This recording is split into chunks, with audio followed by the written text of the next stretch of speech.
Independent Women's Voice launching the Riley Gaines Stand with Women scorecard. It's happening today. It'll rate every candidate for federal office on whether they intend to support and protect female opportunities, not just in sports. Here with more, Independent Women's Voice ambassador and host of the Gaines for Girls podcast on Outkick.com, Riley Gaines, and Trump transition team member, former Congresswoman from Hawaii, Tulsi Gabbard. Welcome to both of you. Riley, where'd you get this idea? Well, Brian, always good to be on with you. I got this idea, it's something I've been thinking about for the past 2 years now. It's unbelievable that we live in a time, the year 2024, where we have to ask our elected leaders if they can even define the word woman. But unfortunately, that's the reality that we're living in. So as you described, I've partnered with Independent Women's Voice to launch the Riley Gaines Stand with Women scorecard.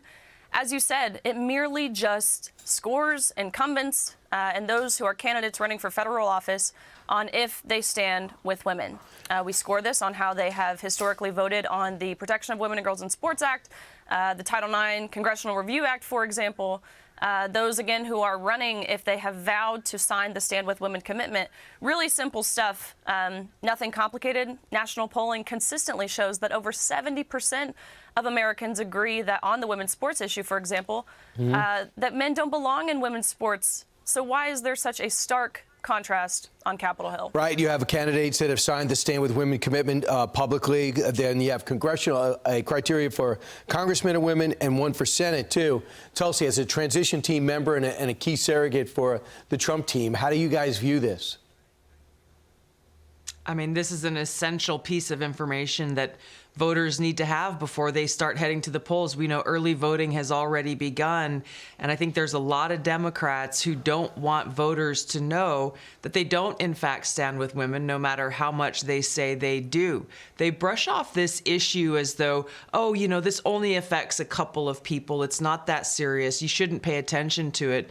But we're seeing more and more young women and girls who are directly impacted by this in not only impacting their ability to compete in sports on a fair and level playing field, which was the intent of Title IX in the first place, but it affects their future opportunities as well. When I was in Congress, Brian, I introduced a bipartisan piece of legislation. I was a Democrat at that time with Senator, then Representative Mark Wayne Mullen, called the Protect Women's Sports Act. And it very simply clarified and upheld the intent of Title IX.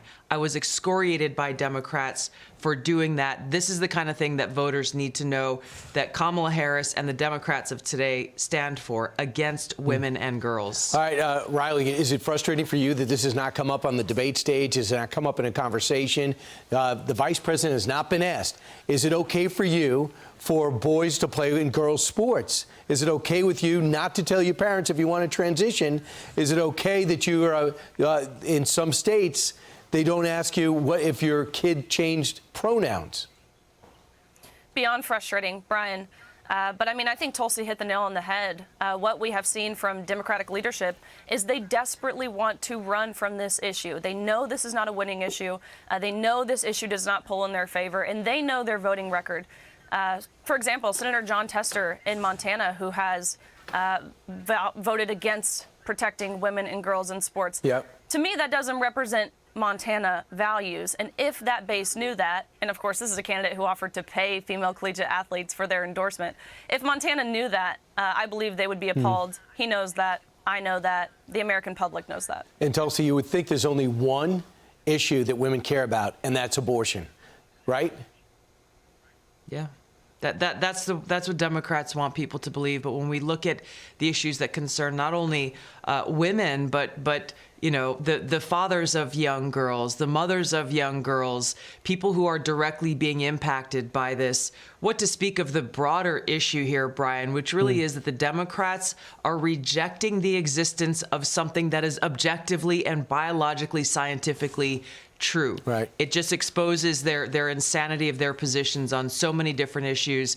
There's a huge contrast in this that transcends partisan politics at the top of the ticket between Kamala Harris and Donald Trump, and in so many of these critical federal races for the U.S. Senate and Congress. So I'm glad that Riley is leading the charge here to have this scorecard so voters know before they head out and cast their votes. Transfix is great. It's right now on Fox Nation. Check it out. You see the little bug on the bottom of the screen. But my exit question question, and what Riley Gaines hosting is a great job.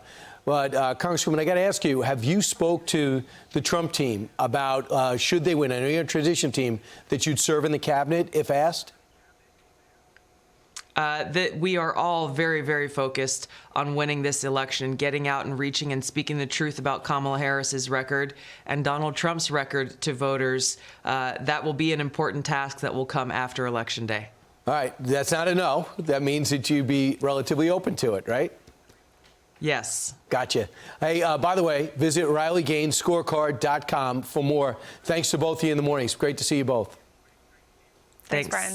I'm Steve Ducey. I'm Brian Kilmeade. And I'm Ainsley Earhart. And click here to subscribe to the Fox News YouTube page to catch our hottest interviews and most compelling analysis.